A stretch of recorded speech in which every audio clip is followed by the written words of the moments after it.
5 ఏళ్ల నుంచి కిషన్ రెడ్డిని హైదరాబాద్ ప్రజలు భుజాల మీద మోసిరు. ఆయన మాత్రం మూసీ రివర్ డెవలప్మెంట్ ఫ్రంట్ వద్దు, ఎందుకంటే హైదరాబాద్ నగరంలో మూసీ అభివృద్ధి అయితే మోడీ కంటే మంచి పేరు తెలంగాణకు వస్తుంది కాబట్టి మేము కాళ్ళలో కట్టె పెడతాం, మూసీని గట్టనీయం, అట్లట్ల కడతాం, మూసీలో పోయి పండుకుంటాం అంటుండు.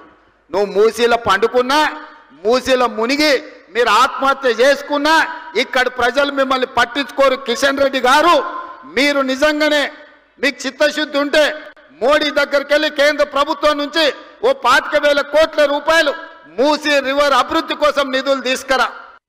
మోడీ గారు గుజరాత్కు బుల్లెట్ ట్రైన్ తీసుకెళ్తాడు.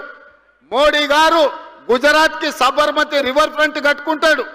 మోడీ గారు గుజరాత్కు గిఫ్ట్ సిటీ కట్టుకుంటాడు. మరి నువ్వేం గిఫ్ట్ తీసుకొచ్చినావు తెలంగాణకు, హైదరాబాద్ నగరానికని నేను ఇవాళ కిషన్ రెడ్డిని అడుగుతున్నా. 5 ఏళ్ళు అయిపోయింది, ఇప్పుడు 6వ సంవత్సరం మంత్రి అయినావు, ఒక్క రూపాయినైనా తెచ్చినావు ఆ కిషన్ రెడ్డి? తెలంగాణ ప్రజలకు నువ్వు సమాధానం చెప్పు. మేము ఏం చేస్తామన్నా దాన్ని అడ్డుకుంటామని నువ్వు అంటున్నావు. మంచిది, నా ప్రణాళికలు నీకు నచ్చలేదు, నువ్వు అడ్డుకుంటా అంటున్నావు కదా. 6 నెలలు నేను ఊరుకుంటా, నువ్వేం చేస్తావో చెప్పు, ఏం తెస్తావో చెప్పు. మోడీని తీసుకురా, 1,50,000 కోట్లు మోడీని ఇప్పించు, 10 లక్షల మందితో పరేడ్ గ్రౌండ్లా తెలంగాణ సమాజాన్ని అంతా పిలిచి మోడీని నిన్నిద్దరిని నేను సమానం చేస్తా. అధికారికంగా నిన్నక్కడ పరేడ్ గ్రౌండ్లో 10 లక్షల మందితో సన్మానం చేసే జిమ్మేదారి నేను తీసుకుంటా. కిషన్ రెడ్డి గారు, మోడీ నుంచి 1,50,000 కోట్లు మన నగరానికి తీసుకురా. బీఆర్ఎస్ వాళ్ళు ఏది చెప్పరు, బీజేపీ వాళ్ళు ఏది ఇయ్యరు. మనం ఏది చెయ్యబోయినా మేము అడ్డుకుంటామని ఇద్దరు గూడు పుటాని చేసి అలై బలై చేసుకొని చీకట్లో కూడా పొద్దుటి పూటోగాడు మేము పోయి పండుకుంటాం మూసీలో అని అంటారు. అందుకే ఈరోజు ఈ వేదిక మీద నుంచి మీరు మీ ప్రతిపాదనలు పంపండి.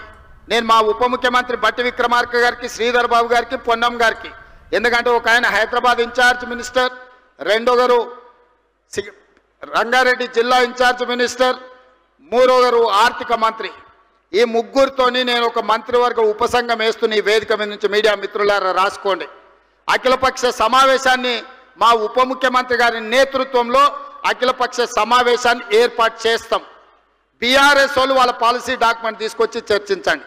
బీజేపీ కిషన్ రెడ్డి కేంద్ర మంత్రిగా మీరు ఏం పాలసీ నగరాన్ని అభివృద్ధి చేయడానికి తెలంగాణ నిధులకు తీసుకొస్తారో అఖిలపక్ష సమావేశాన్ని ఈ వేదిక మీద నుంచి మా ఉప ముఖ్యమంత్రి గారిని నేను రిక్వెస్ట్ చేస్తున్నా. మిమ్మల్ని అఫీషియల్లీ క్యాబినెట్ సబ్ కమిటీ కింద, క్యాబినెట్ సబ్ కమిటీ మినిస్టర్స్గా వీరి ముగ్గురిని నేను నియమిస్తున్న ఈ వేదిక మీద నుంచి నేను ఆదేశాలు ఇస్తున్నా చీఫ్ సెక్రటరీ గారికి. తక్షణమే ఈ ఆర్డర్ రిలీజ్ చేయండి. వారు అఖిలపక్ష సమావేశాన్ని ఏర్పాటు చేస్తారు. మొదట బీజేపీ వాళ్ళు వాళ్ళ ప్రతిపాదన దేండి, తర్వాత బీఆర్ఎస్ వాళ్ళు దేండి.